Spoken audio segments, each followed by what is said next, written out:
السلام عليكم ومرحبا بكم اليوم معايا في هذا الفيديو. اليوم جبت لكم اللي غادي يهنيك مضاد للسعال طبيعي وفعال صراحه على ضمانتي، انتيبيوتيك اللي هو طبيعي وصالح حتى للاطفال ابتداء من العمر ديال السنه.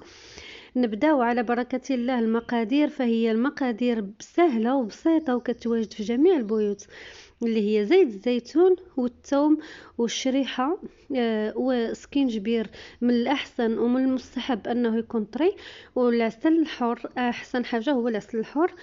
وبالنسبه للقريعه ناخذوا واحد القريعه نعقموها، من الافضل تكون ديال الزاج اللي غادي نوضعوا فيها هادشي.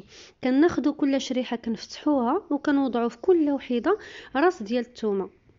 من بعد ما كنوضعوا فيها راس ديال الثوم كنوضعوها في الكسكاس يفور.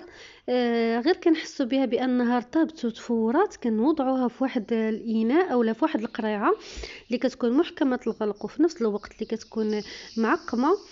كنوضعوا عليها سكينجبير. من الاحسن نحكو سكينجبير اللي يكون طري، من الافضل يكون طري. ونوضعوا الزيت الكميه اللي تغطي لنا القرعه كامله، والعسل على حسب الذوق ديال كل واحد، ونخليوها.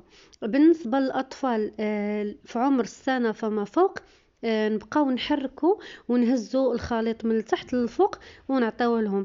انا كندوي على السائل، الخليط ماشي الثومه اولا الكرموس. تنهضر على الخليط ديال الزيت وسكينجبير والعسل والخلاصه او العصاره اللي تلق الكرموس والثومه اللي كانوا مفورين.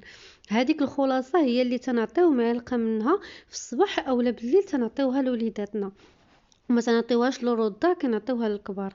فهذا كونوا متاكدين بانه انتيبيوتيك طبيعي وزوين بالنسبه لوليداتنا، وغادي تشوفوا النتيجه ديالو. كنتمنى الفيديو ديال اليوم يكون فادكم ويكون على حسن الظن ديالكم، وإلا بغيتوا بحال هكا بحال هذا المزيد من هادو قولوها لي.